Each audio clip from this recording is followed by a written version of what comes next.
Buenas tardes, mi nombre es Giancarlo Ferrara. En esta oportunidad les voy a hablar con relación a lo que es el contrato, materia importante dentro de la rama del derecho civil como es las obligaciones.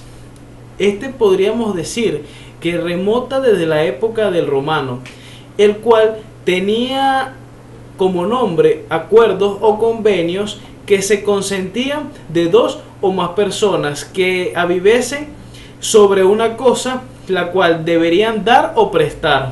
Hoy en día el contrato está definido como un acuerdo privado, oral o escrito entre partes que se obligan sobre una materia o cosa determinada, cuyo cumplimiento puede ser exigido.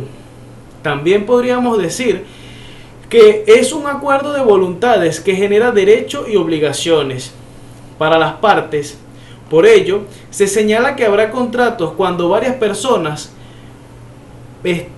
formen parte o se pongan de acuerdo sobre una manifestación de voluntades destinada a arreglar sus derechos. El contrato como tal posee varias características singulares. Por lo menos podríamos decir que este es un contrato, podría ser también una convención, es decir, que constituye e involucra el concurso de las voluntades de dos o más personas conjugadas para la realización de un determinado acto jurídico o efecto, que puede consistir en la creación, la regulación, la tramitación o extinción de un vínculo jurídico, dado que nuestro código acoge, por decirlo así, un concepto bastante amplio del contrato y es difícil llegar a establecer diferencias tajantes con la convención. No obstante, tenemos las diferencias señaladas en relación con el contenido inminentemente patrimonial de las relaciones jurídicas objeto del contrato, puede servir de criterio de distinción. La segunda característica, tenemos lo que es el contrato regula las relaciones o vínculos jurídicos de carácter patrimonial susceptible de ser valorados desde el punto de vista económico. Es decir, que dentro de los negocios jurídicos el contrato es un instrumento más apto y frecuente utilizado por aquellas personas para reglamentar sus relaciones económicas y pecuniarias.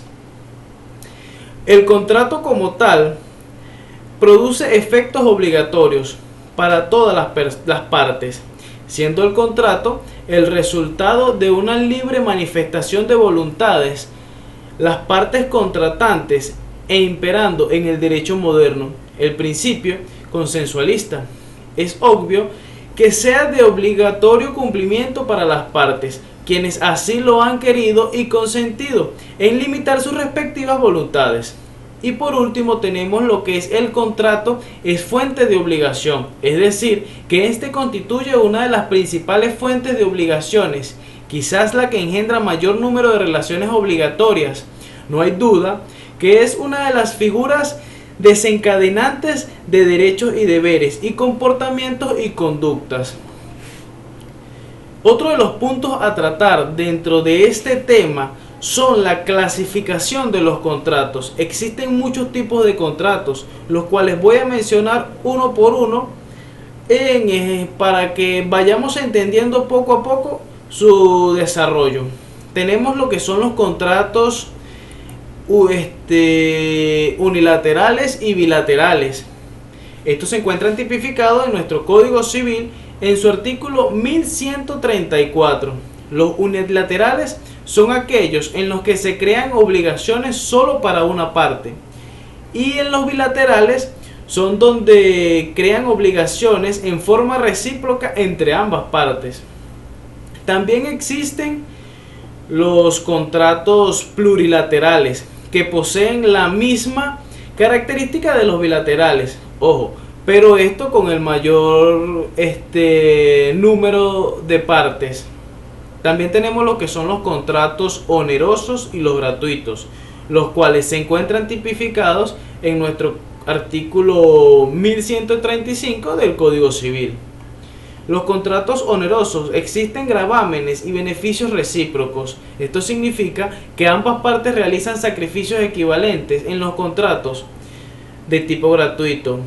En cambio, una de las partes saca provecho del mismo, mientras que la otra sufre el gravamen. Otra de las clasificaciones del contrato podríamos decir que son los aleatorios y los conmutativos, los cuales se encuentran tipificados en su artículo 1136. Los aleatorios son aquellos que surgen cuando la prestación depende de un acontecimiento futuro o incierto.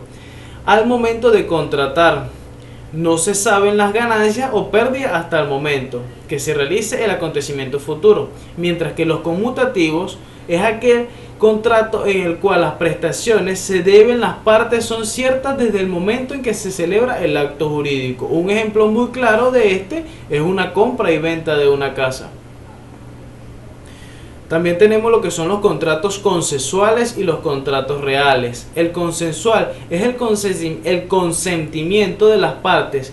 Basta para formar el contrato, las obligaciones nacen tan pronto como las partes se han puesto de acuerdo en el consentimiento de las partes. Puede manifestarse de cualquier manera, no obstante, es necesario que la voluntad de contratar revista una forma particular que permita por medio de ella conocer su existencia.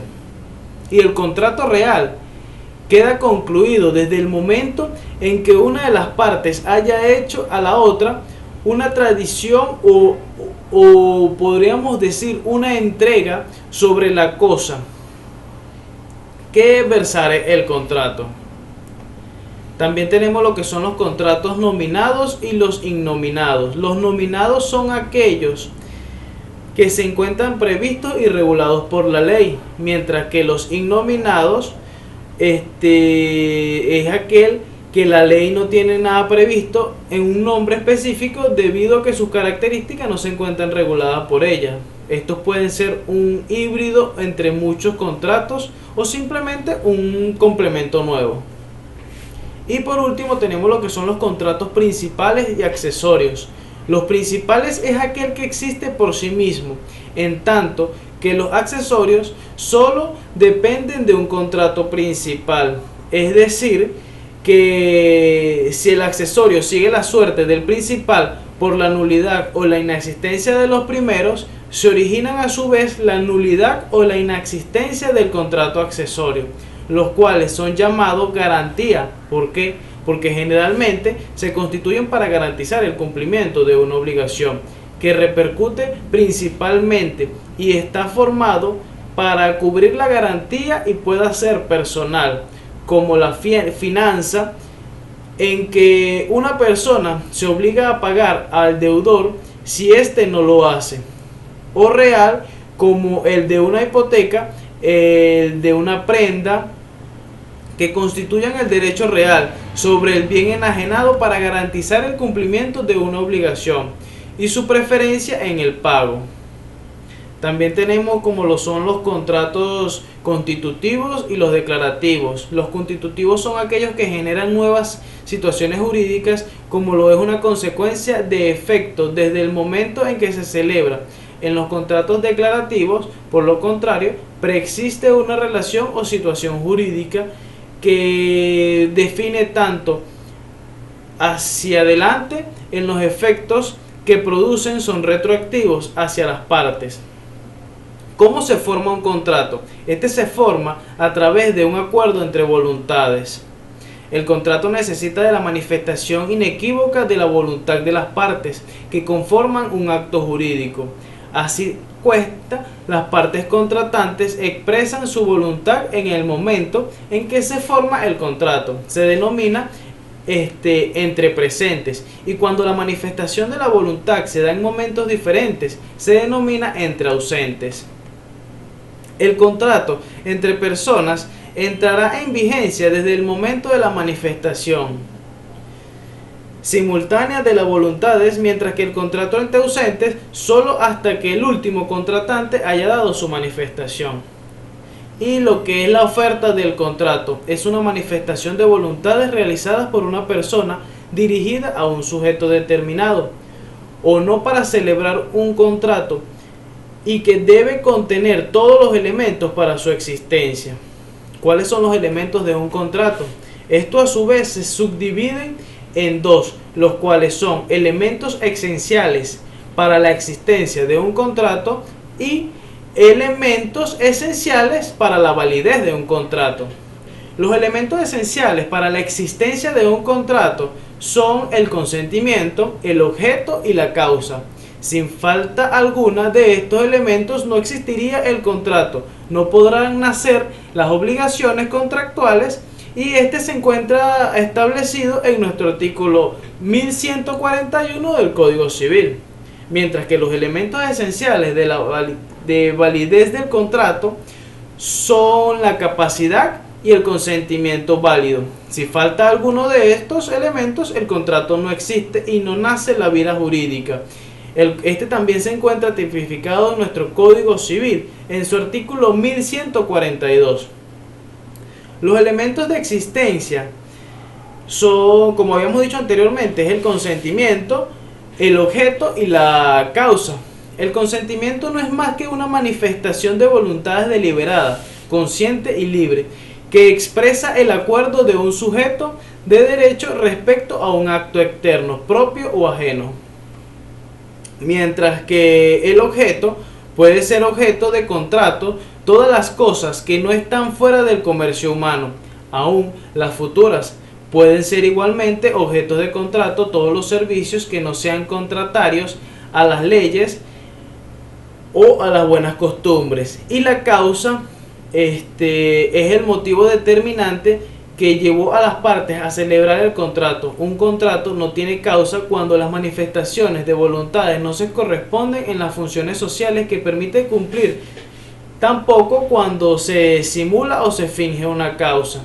El contrato debe tener causa y esta debe de ser existente, verdadera y lícita. Y por último tenemos lo que son los elementos esenciales para validar un contrato, los cuales son la capacidad y el consentimiento válido. La capacidad no es más que la capacidad de los contratantes, el cual es un elemento esencial para la existencia de todo contrato. Consiste en la actitud de las personas para figurar en su propio nombre en un contrato, y como ella constituye la regla bastará para saber quiénes son capaces de contratar, o solo que puede ser anulado si existe la incapacidad de una o ambas partes. Las características de la capacidad contractual son: la capacidad es la regla y la incapacidad es la excepción, la cual establece en su artículo 1143, y puede contratar todas las personas que no estuvieran declaradas incapaces por la ley. Y las normas establecen la incapacidad, las cuales son en orden público, es decir, que no pueden ser alteradas o relajadas por convenios particulares. Y las normas sobre la incapacidad son dictadas en beneficio y protección de los propios incapaces, es decir, solo se puede aprovechar de ella los propios incapaces y no las personas que hubiesen contratado con ellos según lo tipifica el artículo 1145 del Código Civil. También podemos decir que los casos de incapacidad contractual se encuentran tipificados en nuestro Código Civil en el artículo 1144 y son incapaces para contratar los menores de edad, los entredichos, los inhabilitados y cualquier otra persona a quien la ley le niegue la facultad de celebrar determinados contratos. Y el consentimiento válido es el consentimiento de manifestar la concurrencia de la oferta y de la aceptación sobre la cosa, la cual ha de constituirse el contrato. Los vicios del consentimiento, según el artículo 1146 y 1145 del Código Civil, la validez del contrato se requiere de la voluntad, no esté presionada por factores externos que modifiquen la verdadera intención. Entre los vicios del consentimiento se encuentra lo que es el error, lo que es la violencia y el dolo.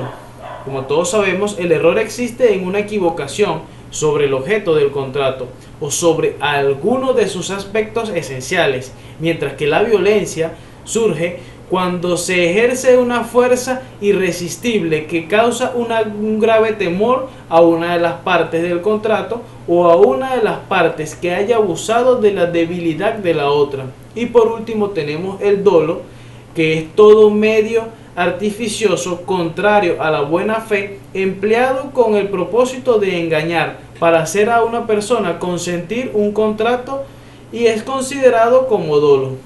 Esto es todo por esta exposición, espero haya sido de gran ayuda para todos y buen día.